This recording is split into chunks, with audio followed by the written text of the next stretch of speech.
Hello friends, welcome back to विंग्स ए कुरान।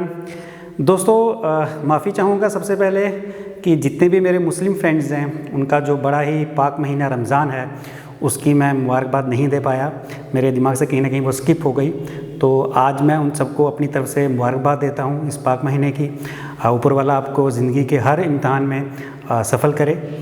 तो गाइज़ हमने जो लास्ट वीडियो मैंने अपलोड किया था उसमें मैंने आपको रियल पर्सनल नॉमिनल अकाउंट के बारे में बताया था।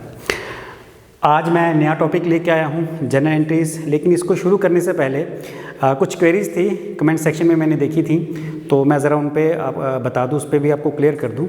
सबसे ज़्यादा क्वेरीज़ गाइज़ इस पे थी कि मैं कोई MCQs के क्वेश्चंस अभी क्यों नहीं करवा रहा हूँ। तो गाइज़ ऐसा है कि अभी जो हम चैप्टर पढ़ रहे हैं इसका अभी बेसिक्स चल रहे हैं, अभी ये ख़त्म नहीं हुआ। मे बी शायद आज या हो सकता है कल, तो डेफिनेटली ये ख़त्म हो जाएगा। तो जैसे ही ये ख़त्म होगा, अगला जो वेरी नेक्स्ट डे होगा उस दिन हम पूरा सेशन जो है वो MCQs के लिए रखेंगे। मुझे पता है कि MCQs के लिए क्यों ही आपके लिए बहुत ज़्यादा इंपॉर्टेंट है, मैं जानता हूँ ये सारी चीज़ें। तो मैं पूरा ही एक सेशन उसी MCQ के लिए रखूँगा और आपको फिर प्रॉपर मौका भी मिलेगा। जब आपका सारा बेसिक्स क्लियर हो जाएंगे तो आपके पास एक टाइम भी होगा कि आपने सारा पढ़ा हुआ है, तो आप उसको सारा पढ़ो, सेल्फ स्टडी करो। उसके बाद जब मैं MCQs के क्वेश्चन लाऊंगा तो मैं भी कराऊंगा और आप खुद भी उनको कर पाओगे, फिर आपको मज़ा भी आएगा करने का। तो इसलिए अभी आज का दिन या हो सकता है कल का दिन मैं इस पर काम करूं। ये जो भी मैं थ्योरी पार्ट करवा रहा हूँ, नेक्स्ट डे से डे आफ्टर टुमारो मैं आपको MCQs के क्वेश्चंस करवाऊंगा। तो चलिए गाइस शुरू करते हैं आज का चैप्टर जनरल एंट्रीज। अब गाइस आपको मैंने जब चैप्टर शुरू किया था मैंने एक आपको वर्ड बताया था रिकॉर्डिंग, कि हम जो भी ट्रांजैक्शन बिजनेस में करते हैं उसका एक रिकॉर्ड रखते हैं। और वो रिकॉर्ड कहाँ रखते हैं? वो रिकॉर्ड रखते हैं जर्नल में। अब जर्नल कैसे बनाई जाती है, आज मैं उसके बारे में आपको बताने जा रहा हूँ। लेकिन कुछ एक पॉइंट थे जो मुझे आपको बताने हैं, पहले मैं वो डिस्कस कर लूँ। तो गाइज़ आपको मैंने याद होगा एसेट्स के बारे में बताया था। मैंने कहा था एसेट किसे कहते हैं? कोई भी चीज़ जिसकी कोई इकोनॉमिकल वैल्यू है, जिसको हम कैश में कन्वर्ट कर सकते हैं। कोई बिजनेस है उसके पास जो अपनी लैंड, बिल्डिंग, प्लांट, मशीनरी जिनका यूज़ करके वो फ्यूचर में रेवेन्यू यानी पैसा कमाएगा, रेवेन्यू जनरेट करेगा, उनको हम एसेट्स बोलते हैं। तो गाइस जो एसेट्स हैं वो दो तरह के होते हैं, एक होते हैं करंट एसेट्स, एक होते हैं फिक्स एसेट्स। इसकी टाइप्स सबसे पहले आ गए करंट एसेट्स। करंट एसेट्स और गाइस दूसरा जो एसेट है उसको बोलते हैं fix assets. Current assets and fix assets. तो गाइस दोनों में फ़र्क क्या है? गाइस करंट एसेट्स वो होते हैं जो एक साल के अंदर कैश में कन्वर्ट हो जाएं। एक साल के अंदर कैश में कन्वर्ट होने वाले एसेट्स को हम क्या बोलते हैं? Current assets. Which can be converted into cash with in 1 year.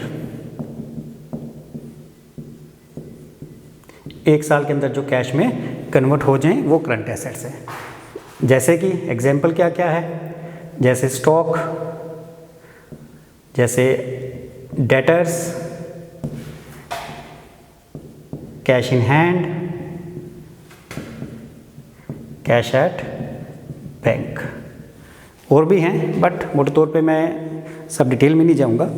तो ये सारे हमारे करंट एसेट्स हैं, यानी वो एसेट्स जो एक साल के अंदर कैश में कन्वर्ट हो जाएं। फॉर एग्जांपल जैसे मैंने कहा स्टॉक। अब स्टॉक क्या है? जैसे मैंने कहा जिस चीज़ का हम बिज़नेस करते हैं ना उसको हम स्टॉक बोलते हैं। फॉर एग्जांपल जैसे मैंने कहा था मेरा मोबाइल का शोरूम है, तो मोबाइल्स मेरे लिए क्या हो गए? स्टॉक हो गया। अब ये जो मोबाइल है यानी जो स्टॉक है, ऐसा तो नहीं है कि मैंने आज ख़रीदा तो साल के बाद बिकेगा। ये तो रूटीन में है। आज मैंने ख़रीदा है मैन्युफैक्चरर से, हो सकता है कल बिक जाए या अगले महीने बिक जाए या 10 दिन के बाद बिक जाए, है ना। तो स्टॉक तो हमारा रूटीन में जो है सेल हमारी होती रहती है। तो हम स्टॉक को ये मान के चलते हैं कि ये वो चीज़ है जो एक साल के अंदर हमारे पास कैश में कन्वर्ट हो जाएगी, उसको हम स्टॉक बोलते हैं। डेटर्स गाइस जिससे हमने पैसा लेना है, इन शॉर्ट। फॉर एग्जांपल मैंने किसी को कोई पैसा उधार दिया है, या मान लो मैंने किसी को कोई उधार में चीज़ बेची। अब जिसको मैंने वो पैसा उधार दिया या चीज़ बेची, मेरे लिए वो डेटर है। जिससे मैंने पैसा लेना है। मैंने राम को पैसे दिए हैं या राम को कोई चीज़ बेची है, तो राम मेरे लिए क्या हो गया, डेटर हो गया। तो डेटर भी नॉर्मली क्या होता है, जब आप किसी को बिजनेस में चीज़ किसी को बेचते हो, सेल करते हो, तो आप क्या कहते हो, ये थोड़ी कहते हो कि साल के बाद पैसे देना, आप ये कहते हो कि 15 दिन के बाद, 20 दिन के बाद, या महीने के बाद, या 2 महीने के बाद लगा लो, लेकिन कभी ऐसा नहीं बोला जाता कि साल के बाद पैसे। तो नॉर्मली जो डेटर्स होते हैं ये वो होते हैं जो हमें 1 साल के अंदर हमें पेमेंट्स आ जानी है, जिन्होंने हमें 1 साल के अंदर पेमेंट कर देनी है, उनको हम क्या बोलते हैं, डेटर्स, जिनसे हमने पैसा लेना है। कैश इन हैंड तो मुझे एक्सप्लेन करने की ज़रूरत ही नहीं है, जो आपके पास या बिजनेस के पास कैश पड़ा हुआ है उसको कैश इन हैंड कहते हैं, ये तो हार्ड कैश है। तो ऑलरेडी मैंने कहा कि जो चीज़ कैश में कन्वर्ट हो जाए ये तो हार्ड कैश है। कैश एट बैंक यानी बिजनेस का वो पैसा जो उसके बैंक में पड़ा हुआ है, जैसे हर बिजनेस का एक करंट अकाउंट होता है बैंक में, तो उस करंट अकाउंट में जितना पैसा पड़ा है उसको हम बोलेंगे कैश एट बैंक। तो करंट एसेट्स वो होते हैं जो 1 साल के अंदर कैश में कन्वर्ट हो जाए, उनको बोलते हैं करंट एसेट्स। दूसरे गाइस हैं fix assets. Guys fix asset वो हैं जो 1 साल के अंदर कैश में कन्वर्ट नहीं होते, या फिर फिक्स एसेट गाइस वो हैं जो किसी भी बिजनेस में फ्यूचर यूज़ के लिए काम आते हैं। मतलब किसी बिजनेस में, जैसे मैं कह रहा हूँ कि लैंड, बिल्डिंग, प्लांट, मशीनरी, ये वो एसेट्स हैं जिसका कोई भी बिजनेस जो है शॉर्ट टर्म के लिए इस्तेमाल नहीं करता, लॉन्ग टर्म के लिए करता है। लॉन्ग टर्म मतलब सालों साल, 1 साल के बाद का पीरियड। फॉर एग्जांपल अगर मान लो मैं एक बिज़नेस शुरू करता हूँ गाइस, मान लो मैंने एक ज़मीन खरीदी, उसमें एक फैक्ट्री लगा दी, उसमें मशीन्स लगा दी। अब क्या मैं ये चीज़ें 1 साल के अंदर बेच दूँगा? नहीं बेचूंगा। ये क्या करूंगा, ये मुझे साल दर साल यूज़ करनी है चीज़ें। किस लिए? ये वो चीज़ें हैं जो आपका रेवेन्यू जनरेट करने में आपकी हेल्प करती हैं। बिल्डिंग, प्लांट, मशीनरी, फर्नीचर, ये सब वो चीज़ें हैं जो आप ओवर द ईयर यूज़ करते हो, मोर देन 1 ईयर्स के लिए यूज़ करते हो। किसके लिए? रेवेन्यू जनरेट करने के लिए, पैसा कमाने के लिए। तो फिक्स एसेट वो हैं जो आप साल के अंदर कैश में कन्वर्ट नहीं करते, यानी जो साल दर साल हम यूज़ करते हैं रेवेन्यू को जनरेट करने के लिए। तो एग्जाम्पल क्या होगी गाइस फिक्स एसेट्स की? जैसे मैंने कहा लैंड, बिल्डिंग, फर्नीचर, मशीनरी। तो गाइस ये सब एग्जांपल्स हैं फिक्स एसेट की जो over a period of time more than 1 year, normally more than 1 year, 2 years, 3 years, 5 year, 10 year, 20, 50 years तक हम यूज़ करते हैं अपना रेवेन्यू को जनरेट करने के लिए। तो ऐसे एसेट्स को हम क्या कहते हैं? Fix assets. क्यों करवा रहा हूँ ये दोनों चीज़ें? क्योंकि MCQs में आपको पूछा जा सकता है कि स्टॉक है तो बताओ ये कौन सा एसेट है, ये करंट एसेट है या फिक्स एसेट है। वहाँ पे ऑप्शंस होंगी कि स्टॉक क्या है, A current asset, B fix asset, C intangible assets. Guys आपको याद होगा इंटेंजिबल एसेट्स के बारे में पहले डिस्कशन कर चुका हूँ। ऐसे एसेट जो दिखाई नहीं देते जैसे गुडविल, पेटेंट, ट्रेडमार्क, ये फर्स्ट वीडियो में मैंने बताया था। तो इस तरह का क्वेश्चन आपको पूछा जा सकता है कि ये एसेट जो है ये कौन सा एसेट है, ये करंट एसेट है। आपको ऑप्शन दिए होंगे current asset, fix asset, intangible assets, none of above.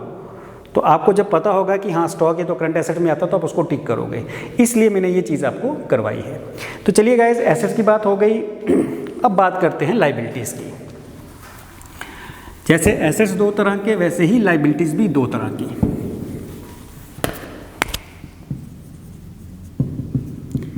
Liabilities ये इसकी भी टाइप्स क्या हैं? First is short term liabilities, short term liabilities, या फिर गाइस इसको करंट लाइबिलिटीज़ भी बोलते हैं। तो नाम से कहीं कंफ्यूज नहीं हो जाना, दोनों का मतलब सेम ही है, शॉर्ट टर्म लाइबिलिटीज़ या करंट लाइबिलिटीज़। और दूसरी कौन सी होती हैं? Long term liabilities. चलिए गाइस डिस्कस कर लेते हैं शॉर्ट टर्म लाइबिलिटीज़ कौन सी हैं।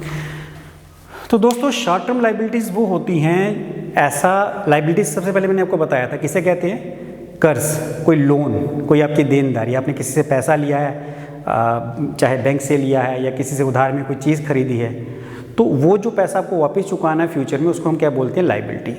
अब शॉर्ट टर्म लाइबिलिटी का मतलब यहाँ पे क्या है? शॉर्ट टर्म का मतलब होता है विद इन 1 ईयर का पीरियड, 1 साल के अंदर का पीरियड, उसको हम बोलते हैं शॉर्ट टर्म। और लॉन्ग टर्म होता है 1 साल के बाद का पीरियड। अब शॉर्ट टर्म लाइबिलिटीज़ वो हो गई ऐसी लाइबिलिटीज़, ऐसे आपके कर्ज जो आपको 1 साल के अंदर पे करने हैं, जो आपको 1 साल के अंदर चुकाने हैं, उनको बोलते हैं शॉर्ट टर्म लाइबिलिटीज़ या फिर करंट लाइबिलिटीज़। तो चलिए इसकी मैं एग्जांपल देके बताता हूँ। इसके लिए पहले लिख देता हूँ, short term liabilities are those which are to be paid within 1 year. ये मैंने छोटी सी डेफिनेशन इसके नीचे लिख दी है, मीनिंग लिख दिया है, विद इन 1 ईयर, कि जो ऐसी लायबिलिटी जो आपको 1 साल के अंदर पे करनी है। तो उसमें एग्जाम्पल क्या है? एग्जाम्पल है क्रेडिटर, एग्जाम्पल है आउटस्टैंडिंग एक्सपेंस, एग्जाम्पल है बैंक ओवरड्राफ्ट, ओडी मतलब ओवरड्राफ्ट, सबके मतलब बता देता हूँ। क्रेडिटर मतलब किसी का जो आपने पैसा देना है, क्रेडिटर्स हो गया जैसे फॉर एग्जांपल मान लो मैंने किसी से कोई चीज़ उधार खरीदी, अभी मैंने डेटर का मतलब आपको बताया था, है ना, उसका उल्टा होता है क्रेडिटर। डेटर होता है जिससे पैसा लेना है, तो क्रेडिटर हो गया जिसको पैसा देना है। फॉर एग्जांपल क्रेडिटर क्या है? मान लो मैंने किसी से उधार कोई चीज़ खरीदी है, अब मुझे उसका पैसा चुकाना है, तो मेरे लिए वो क्रेडिटर हो गया जिसको मैंने पैसा देना है। उसके बाद हो गया outstanding expense. Guys outstanding expense वो होते हैं जो अभी तक आपने पे नहीं किए, जिसकी सर्विस आप ले चुके हो लेकिन पे नहीं किए। क्योंकि गाइस जो हम अकाउंट बनाते हैं उसका एक क्लोजिंग होती है, मंथली भी होती है, क्वार्टरली भी होती है, हाफ ईयरली भी होती है, ईयरली भी होती है। अब मान लो कि साल के एंड में हमें अकाउंट क्लोज करने हैं, लेकिन कोई सैलरी जो मैंने किसी एम्प्लॉय की नहीं दी, लेकिन देनी तो मुझे इसी साल ही है, तो ऐसा कोई एक्सपेंस जो आपने इसी साल देना और अभी तक आपने नहीं दिया वो आपका आउटस्टैंडिंग है, क्योंकि आपने इसी साल पे करना है, तो साल के अंदर ही पे करना है, तो वो भी हमारा क्या है? करंट लायबिलिटी या शॉर्ट टर्म लायबिलिटी। उसके बाद bank overdraft. What is bank overdraft? Guys जो बिजनेसमैन होते हैं वो उनका बैंक में आपको पता है करंट अकाउंट होता है ना, तो उसमें आपको एक ओवरड्राफ्ट फैसिलिटीज़ भी मिलती हैं। ओवरड्राफ्ट फैसिलिटीज़ का मतलब ये होता है कि जितना पैसा है उससे ज़्यादा विड्रॉ कर सकते हो। फॉर एग्जांपल आपके अकाउंट में 5 लाख रुपए है, आपको 6 लाख चाहिए, तो बैंक आपको 6 लाख रुपए दे देगा, 1 लाख रुपया अपने से दे देगा, उसको कहते हैं ओवरड्राफ्ट फैसिलिटी। अब उसमें क्या है कि जो भी आपने पैसा ओवरड्रॉ किया वो आपको 1 साल के अंदर ही चुकाना होता है, तो उसको हम बोलते हैं क्या? Bank overdraft. तो ये एग्जांपल होगी शॉर्ट टर्म लायबिलिटीज़ की। अब बात करते हैं लॉन्ग टर्म लायबिलिटीज़। कौन सी होती हैं? Which are to be paid after 1 year. Long term liabilities वो हो गई जो आपको 1 साल के बाद पे करनी है। करंट लायबिलिटीज़ वो हो गई जो आपको 1 साल से पहले पे करनी है। फॉर एग्जांपल कौन कौन सी लॉन्ग टर्म लायबिलिटीज़ हैं? जैसे बैंक लोन, डिबेंचर्स, बॉन्ड्स, ये हमारी लॉन्ग टर्म लायबिलिटीज़ में आता है। चलिए इनको भी इनके मतलब देख लेते हैं क्या है। What is bank loan guys? Bank से लिया हुआ लोन। अब नॉर्मली जो बैंक लोन होता है, कोई भी बिजनेसमैन या कोई भी बिजनेस हाउस जब लोन लेता है बैंक से, तो छोटा मोटा लोन होता नहीं है, लोन का अमाउंट ज़्यादा होता है, और नॉर्मली वो लेता भी है तो लॉन्गर पीरियड के लिए लेता है। ऐसा लोन नहीं कि जो साल के अंदर उसको चुकाना है। अब किसी बिज़नेस को एक्सपेंड करना है तो उसको बहुत सारा पैसा चाहिए, नया प्रोजेक्ट शुरू करना है तो बहुत सारा पैसा चाहिए, मतलब लोन का अमाउंट ज़्यादा है। सपोज करो कि किसी बिज़नेस ने 50 लाख का लोन लिया। अब जो 50 लाख का लोन है तो ऐसा कम ही होता है कि बिज़नेस 1 साल के अंदर ही उसको चुका दे, उसको over a period of year चुकाना पड़ता है, से 5 साल या 10 साल। तो नॉर्मली हम बैंक लोन ये मान के चलते हैं कि ये वो लोन होता है जो किसी को भी साल के बाद चुकाना है, यानी over the period of years, जैसे 10 साल में चुकाना है। तो ऐसे लोन जिनका पीरियड 1 साल से ज़्यादा हो उसको हम बैंक लोन बोलते हैं, और ऐसे लोन किस में आते हैं? लॉन्ग टर्म लायबिलिटीज़ में। चलिए बात करते हैं डिबेंचर्स की। डिबेंचर्स किसे कहते हैं? गैस जो कंपनीज़ होती हैं, बड़ी बड़ी कंपनीज़ जो होती हैं, इनको जब पैसा चाहिए होता है तो इनके पास ऑप्शन होता है या तो बैंक से पैसा ले लो या फिर पब्लिक से। अब पब्लिक से पैसा कैसे लिया जाएगा?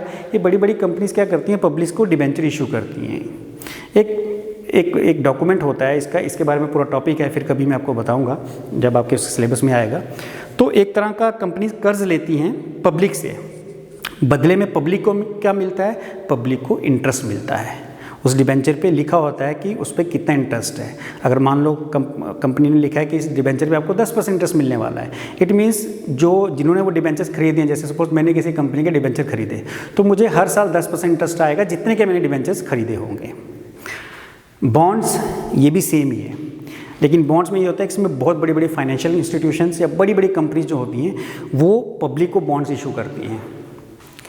अब बॉन्ड्स और डिबेंचर में फिर फ़र्क क्या हुआ, दोनों ही पब्लिक को इशू होते हैं। तो फ़र्क गाइस सिर्फ इतना है कि जो कंपनीज बॉन्ड्स इशू करती हैं इसमें सिक्योरिटी रहती है। अगर मैं किसी कंपनी के बॉन्ड्स खरीद रहा हूँ और वो कंपनी फ्यूचर में लॉस में चलेगी या दिवाली हो गई, ख़त्म हो गई, लेकिन जितने के मैंने बॉन्ड्स खरीदे हैं उसके बदले में कंपनी ने, उसका मतलब होता है कंपनी ने उतने के एसेट्स मेरे लिए गिरवी रख दिए हुए हैं। मान लो मैंने 5 लाख के बॉन्ड्स खरीदे हैं तो कंपनी के 5 लाख के एसेट्स पे मेरा हक है। तो कंपनी जब मान लो कोई दिवाली हो गई, डूब गई, तो उसके जो एसेट्स जब बिकेंगे उन एसेट्स में से 5 लाख के एसेट्स पे मेरा हक होगा, यानी मेरा लोन सिक्योर्ड है, मेरे जो अमाउंट दिया था वो सिक्योर्ड है। लेकिन डिबेंचर्स में वो अमाउंट सिक्योर्ड नहीं होता है। अब आप सोचोगे कि डिबेंचर्स में क्यों पैसा लगाना है, बॉन्ड्स में लगा ले फिर बंदा। इसमें भी एक थोड़ा है कि जो डिबेंचर्स होते हैं इस पर रेट ऑफ इंटरेस्ट ज़्यादा होता है। मान लो इस पर रेट ऑफ इंटरेस्ट 8% है, इस पर 12% है और इस पर 8% है। दोनों के अपने अपने ड्रॉबैक हैं। आपको यहाँ पे क्या मिल रहा है, इंटरेस्ट 12% मिल रहा है, लेकिन यहाँ पे जो पैसा आपने कंपनी को दिया उसकी श्योरिटी नहीं है कि कल को कंपनी डूब जाए। नॉर्मली कम होता है, लेकिन अगर मान लो कंपनी डूब गई तो आपको पैसा वापस नहीं मिलेगा, श्योरिटी नहीं है। लेकिन बॉन्ड्स में बेशक रेट ऑफ इंटरेस्ट आपको कम मिल रहा है, लेकिन पैसों की श्योरिटी है कि कल को कंपनी डूब भी गई आपको पैसा वापस मिलेगा ही मिलेगा। तो दोनों के अपने बेनिफिट और अपने ड्रॉबैक हैं। तो चलिए ये सब किसमें आते हैं। अब डिबेंचर्स और बॉन्ड्स भी क्या होते हैं, ये वो पैसा नहीं है जो कंपनी साल के अंदर पे करेगी, ये भी ओवर द ईयर 2 साल, 4 साल, 5 साल, 10 साल तक कंपनी जो है पैसा वापस करती है। तो ये भी हमारी क्या है, लॉन्ग टर्म लायबिलिटीज़। चलिए गाइस, ये चीज़ मुझे बतानी थी, ये ख़त्म हो गई। अब आते हैं हम जर्नल एंट्रीज़ की तरफ। गाइस आपको जो मैंने पहला वीडियो मैंने करवाया था उसमें याद है मैंने आपको करवाया था रिकॉर्डिंग के बारे में, कि पहले आइडेंटिफाई करना ट्रांजैक्शन को, फिर मेजर करना, फिर रिकॉर्डिंग करना। और रिकॉर्डिंग के लिए मैंने क्या कहा था, जितनी भी तरह के ट्रांजैक्शन हैं, चाहे वो सेल की है, चाहे परचेज़ की है, इनकम की है, एक्सपेंस की है, हम एक ही जगह पे रिकॉर्ड करते हैं, एक ही बुक के अंदर रिकॉर्ड करते हैं। उसको हम क्या कहते हैं, जर्नल। अब हम सीखेंगे कि जर्नल बनाई कैसे जाती है। गाइस एक चीज़ मैं आपको बता दूँ कि जो मैं जर्नल आपको सिखाने जा रहा हूँ, आपको ये जर्नलिस्ट बनाने के लिए पूछेंगे नहीं, इसलिए मैं इस पर ज़्यादा डिटेलिंग पे जाऊंगा नहीं। सिर्फ ये है कि कैसे आपने वो जर्नलिस्ट बनाई, किस रूल के तहत वो जर्नलिस्ट बनी, वो पूछ सकते हैं। जर्नलिस्ट बनाना नहीं पूछेंगे, जो मैं यहाँ पे बना के दिखा रहा हूँ ये नहीं पूछेंगे, बट उसमें रूल कौन सा अप्लाई हुआ वो आपको MCQs में आ सकता है। चलिए गाइस शुरू करते हैं जर्नलिस्ट से। गाइस सबसे पहले जैसे मैथ्स में आपके जब आप 10th तक मैथ्स करते थे उसमें फॉर्मूलेज होते थे, इसमें फॉर्मेट होते हैं। सबसे पहले हम बनाएंगे जर्नलिस्ट का फॉर्मेट, कि जब भी कोई हम ट्रांजैक्शन रिकॉर्ड करते हैं तो उसको रिकॉर्ड कैसे करना है, उसका फॉर्मेट क्या है, किस फॉर्मेट में वो रिकॉर्ड होगी। तो गाइस ये कॉलम आ गया डेट के लिए, ये कॉलम आ गया पर्टिकुलर्स के लिए, ये कॉलम आ गया आपका LF यानी लेजर फोलियो, ये डेबिट के लिए और ये क्रेडिट के लिए। ठीक है गाइस, डेट में तो अपनी डेट डाल देंगे जिस डेट की ट्रांजैक्शन है। मान लो 1 अप्रैल 2020 को मैंने कोई चीज़ बेची तो उन्होंने डेट डाल दी।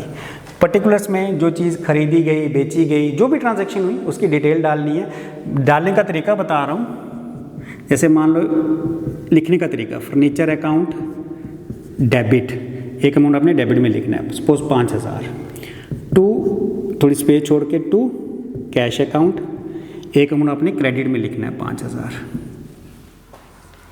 ये लिखने का तरीका बताया है। क्यों मैंने फर्नीचर ऊपर लिखा और क्यों मैंने कैश नीचे, इसके रूल्स हैं, वो मैं आपको आगे बताऊंगा। चलिए पहले तो ये पर्टिकुलर में लिखा कैसे जाता है मैंने सिर्फ वो सब समझाया। लेजर फोलियो का क्या मतलब है, लेजर फोलियो की फुल फॉर्म है लेजर फोलियो। क्या होता है लेजर फोलियो? गाइज मैंने कहा था एक ही जगह पे सारे रिकॉर्ड रखेंगे, उसको हम बोलते हैं जर्नल। उसके बाद मैंने कहा था क्लासिफिकेशन के बारे में। तो क्लासिफिकेशन का मतलब होता है लेजर्स बनाना। हर एक अकाउंट की, फर्नीचर का हम अलग अकाउंट बना लेते हैं, कैश का अलग, जैसे जिसमें मैंने कहा था कि क्लासीफाइंग में क्या करते हैं, एक ही तरह की एंट्रीज एक जगह रख लेते हैं। सेल की अलग कर दी, परचेज़ की अलग कर दी, एक्सपेंस की अलग कर दी, तो उसको कहते हैं लेजर बनाना। तो लेजर फोलियो लेजर होगी वो बुक, फोलियो हो गया इसका पेज नंबर। ये लेजर फोलियो पेज नंबर क्या मतलब इसका गाइस, कि सपोज करो मुझे फर्नीचर का बैलेंस देखना है कि मेरे पास कितना फर्नीचर है, या मुझे कैश का बैलेंस देखना है कितना कैश मेरे पास पड़ा हुआ है, वो मुझे जर्नल से पता नहीं चलेगा, वो मुझे लेजर से पता चलेगा, जो आपको सीखोगे अभी 1-2 दिन के बाद। तो लेजर के किस पेज नंबर पे वो होगा, वो पेज नंबर लिखा जाता है, जैसे 205, इसका मतलब मुझे ये कैश की जो ट्रांजैक्शन है, इसका जो बैलेंस है, ये लेजर के पेज नंबर 205 में मिलेगा ताकि ढूंढने में आसानी रहे। बाकी इसका कोई रोल है नहीं, ये आपने खाली छोड़ना होता है, इसका कोई रोल नहीं है। अब आते हैं बड़ी इंपॉर्टेंट चीज़, वो है डेबिट क्रेडिट। सबसे इंपॉर्टेंट चीज़ गाइस, डेबिट और क्रेडिट क्या है। गाइस ऐसे देखा जाए तो मेरी जो लेफ़्ट साइड है वो डेबिट है और जो राइट साइड है वो क्रेडिट है। आपकी हमेशा लेफ्ट हैंड साइड जो है वो डेबिट होगी और राइट हैंड साइड क्या होगी, क्रेडिट होगी।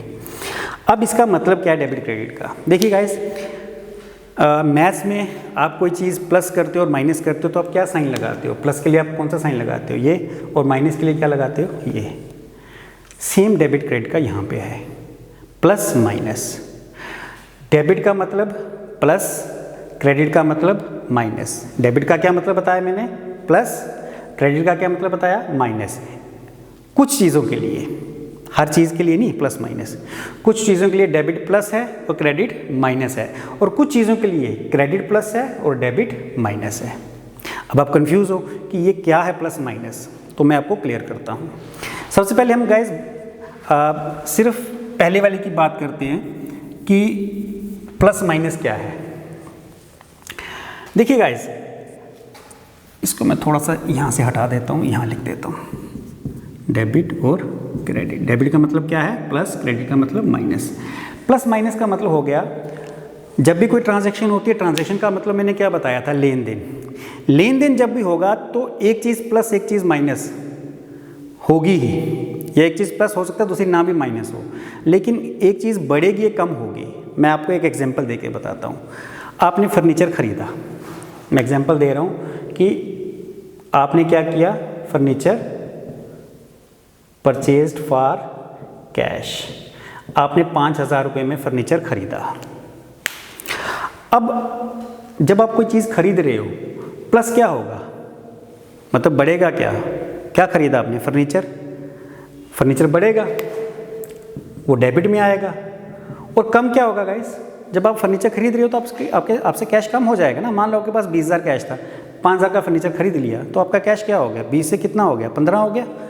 तो आपका कम क्या हुआ, कैश कम हुआ।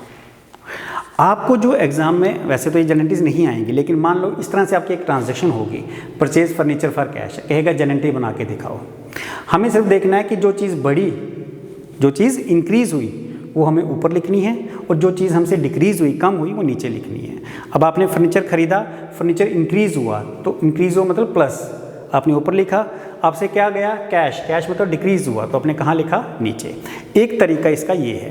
तो इन शॉर्ट, इसको मैं ऐसे शॉर्ट में बताऊं तो जो हमारे एसेट्स होते हैं, अब आप देखो फर्नीचर हमारा क्या है, सॉरी परचेज फर्नीचर था ये गाइस। फर्नीचर हमारा क्या है, फर्नीचर हमारा क्या है, एसेट है ना। और कैश भी हमारा क्या है, अभी मैंने बताया एसेट है।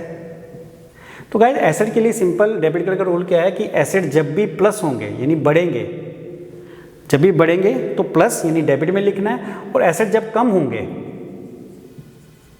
माइनस यानी कम होंगे, तो हमें कहाँ लिखना है, क्रेडिट में। एसेट जब भी बढ़े तो डेबिट में, और एसेट जब भी कम हुए क्रेडिट में। तो इस ट्रांजैक्शन में जिसमें मैंने लिखा परचेज फर्नीचर फॉर कैश, मैंने फर्नीचर कैश में खरीदा। सबसे पहले हमने आइडेंटिफाई कर लिया कि ये एसेट है। अब कौन सा एसेट बढ़ा और कौन सा कम हुआ, मेरे पास फर्नीचर बढ़ा क्योंकि ये खरीदा, जो चीज़ खरीदेंगे वही बढ़ेगी। और कम क्या होगा, मैंने किसके बदले में खरीदा, कैश के बदले में, तो कम क्या होगा मेरा, कैश, तो वो नीचे आ जाएगा। तो रूल है कि जो चीज़ बढ़ी वो डेबिट यानी प्लस को डेबिट में, और जो चीज़ कम हुई उसको कहाँ लिखना है, क्रेडिट में। तो लिख दिया मैंने फर्नीचर अकाउंट डेबिट और कैश अकाउंट क्रेडिट, यानी जितने का मेरे पास फर्नीचर आया उतना मेरे पास कैश कम हो गया। इसको एक रूल और से भी आप कर सकते हो। एक तो ये तरीका हो गया कि जो चीज़ आपके पास बढ़ रही है वो ऊपर लिख दो, जो कम हो रही है वो नीचे लिख दो। एक और तरीका गाइस, मैंने आपको रियल अकाउंट के बारे में बताया था। रियल अकाउंट याद है ना, क्या बताया था, किसकी ट्रांजैक्शन रिकॉर्ड करता है, एसेट्स की। तो रियल अकाउंट का रूल है गाइस, गोल्डन रूल इसको कहते हैं। ये रूल कहता है debit what comes in, credit what goes out. Guys आप इस मेथड से करो या ये गोल्डन रूल का फॉर्मूला लगा लो, आपकी एंट्री वही बनेगी। मैं आपको ये भी करके दिखाता हूँ। देखिए रूल कहता है debit what comes in credit what goes out. जो आया डेबिट में लिखो, जो गया क्रेडिट में लिखो। अब मैं यहाँ लिख रहा हूँ purchase furniture for cash. Purchase furniture, मेरे पास क्या आया, डेबिट व्हाट कम्स इन, क्या आया फर्नीचर, और क्या गया, किसके बदले खरीदा मैंने, कैश देके। Debit what comes in, furniture आया, क्रेडिट व्हाट गोज आउट, तुमसे क्या गया, कैश। तो आप इस मेथड से करो या इस मेथड से करो कि एसेट की इंक्रीज है तो ऊपर, जो एसेट इंक्रीज हो रहा है बढ़ रहा है वो ऊपर, जो एसेट कम हो रहा है वो नीचे। क्लियर है। चलो एक और करते हैं इसी को लेके, आप थोड़ी सी चेंज करती है इसमें, फिर इसके नीचे एक नरेशन होती है, आपके काम की नहीं है, छोड़ देते हैं फिलहाल। सोल्ड फर्नीचर फॉर कैश, मैंने 4000 का फर्नीचर बेचा। अब आपने अगेन गाइस दोनों मेथड से करके देखना है। पहले हम इस मेथड पे आते हैं, जो चीज़ बड़ी इंक्रीज हुई वो ऊपर, जो चीज़ डिक्रीज हुई वो नीचे। अब मैंने फर्नीचर बेचा, जब मैं फर्नीचर बेचूंगा तो मेरा फर्नीचर बढ़ेगा या कम हो जाएगा। मेरे पास जो फर्नीचर था मैंने बेच दिया, अब बढ़ा या कम हो गया, अल्टीमेटली कम हो गया, क्योंकि जितना भी पहले फर्नीचर था उसमें से 4000 का मैंने बेच दिया। तो जो चीज़ कम हुई वो कहाँ लिखनी है, क्रेडिट में, और जो चीज़ इंक्रीज हुई कहाँ लिखनी है, डेबिट में। अब देखो ये एसेट है, ये भी एसेट है, इन दोनों में से कौन सा इंक्रीज हो रहा है। जब आप कोई फर्नीचर बेचोगे तो आपके पास क्या आएगा, आपके पास क्या आएगा, पैसा आएगा, यानी एसेट इंक्रीज हो रहा है, तो मैं यहाँ पे लिखूँगा। मैंने अभी कहा कि एसेट्स की इंक्रीज है तो प्लस, एसेट क्या है, जब प्लस हो रहा है यानी इंक्रीज हो रहा है, मैं लिख देता हूँ यहाँ पे। जब भी एसेट इंक्रीज हो रहा है तो यहाँ पे लिख देना है, एसेट इंक्रीज है तो डेबिट में लिख देना है, और एसेट की डिक्रीज है तो क्रेडिट में। तो इस पर्टिकुलर ट्रांजैक्शन में जब मैं फर्नीचर बेच रहा हूँ तो मेरा इंक्रीज क्या होगा, कैश बैलेंस, क्योंकि जब मैं बेचूंगा मेरे पास क्या आएगा, कैश, और डिक्रीज क्या होगा, डिक्रीज क्या हुआ, फर्नीचर। अब आप देखोगे कि जो पहली एंट्री उसका उल्टा बना है, पहले फर्नीचर ऊपर था कैश नीचे, अब कैश ऊपर और फर्नीचर नीचे, क्योंकि रूल बेसिक वही है। जो चीज़ आपके पास बढ़ रही है आपने ऊपर यानी डेबिट में लिखनी है, जो चीज़ कम हो रही है आपने नीचे लिखनी है। तो यहाँ पे सेकंड एंट्री में जब मैं फर्नीचर बेच रहा हूँ तो मेरे पास कैश बढ़ेगा, क्योंकि मेरे पास कैश आएगा, मैंने ऊपर लिख दिया, और मेरे पास कम क्या होगा, फर्नीचर कम हो जाएगा मेरे पास, तो वो मैंने नीचे लिख दिया। सामने एक अमाउंट आपने इसके सामने लिखना है, एक इसके सामने। और अब इस गोल्डन रूल की बात करें, मैंने कहा दो तरीकों से सिखा रहा हूँ, इसमें भी वही है, डेबिट व्हाट कम्स इन। तो गाइस सिंपल सी बात है, आपने फर्नीचर बेचा कैश में, आपके पास क्या आया, कैश आया। सो रूल कहता है डेबिट व्हाट कम्स इन, जो आया डेबिट करो, क्या आया, कैश आया। एंड रूल कहता है क्रेडिट व्हाट गोज आउट, जो तुमसे गया वो क्रेडिट करो, क्या गया, फर्नीचर, है ना ये रूल कि डेबिट व्हाट कम्स इन, जो आया डेबिट करो, क्या आया मेरे पास, जब मैं फर्नीचर बेच रहा हूँ तो कैश आया, और क्या गया, क्रेडिट व्हाट गोज आउट, हमसे फर्नीचर गया। तो दोनों से मतलब एक ही निकलेगा, दोनों में से जो इजी लगे, गोल्डन रूल से करना है या इस अप्रोच से करना है, जैसे मर्जी आप कर सकते हो, आपका आंसर एक ही आने वाला है। तो गाइज ये जो मैं आपको बता रहा था जनरल एंट्रीज के बारे में, ये आपको वहाँ पे नहीं पूछेंगे, आपको ये नहीं बनानी पड़ेगी। अगर आपको ये समझ नहीं भी आई तो भी कोई इशू नहीं है, सिर्फ आपने इतना याद रखना है कि इसमें कौन सा एसेट इन्वॉल्व हो रहे हैं। जैसे फर्नीचर कैश दोनों ही एसेट है, अब वहाँ पे आपको सिंपल आ सकता है sold furniture for cash, MCQ में सोल्ड फर्नीचर फॉर कैश, इसमें बताएगा कि बताओ इसमें कौन सी चीज़ डेबिट होगी। तो वहाँ पे आपको एग्जांपल दे देगा फर्नीचर, A में लिख देगा फर्नीचर, B में लिख देगा कैश, C में लिख देगा बोथ, और D में लिख देगा नन ऑफ अबव। अब क्या चीज़ डेबिट होगी वो आपने फिर आपको बेसिक पता होना चाहिए, जनरल एंट्रीज तो बनाने को नहीं कहेगा, लेकिन क्या चीज़ डेबिट होगी वो आपको पता होना चाहिए। तो कौन सी चीज़ डेबिट होती है, सिंपल एसेट के लिए सिंपल सा रूल है गाइस, जब भी एसेट्स होंगे, एसेट जब इंक्रीज होंगे तो ऊपर डेबिट में, और एसेट जब डिक्रीज होंगे तो कहाँ, क्रेडिट में। सब एसेट्स जितने भी एसेट्स हैं, building, plant, machinery, furniture, cash, stock, debtors, जितने भी एसेट्स हैं, सिंपल रूल याद रखो कि जब भी एसेट आपका इंक्रीज होगा तो डेबिट, और एसेट आपका डिक्रीज होगा तो क्रेडिट, बात खत्म।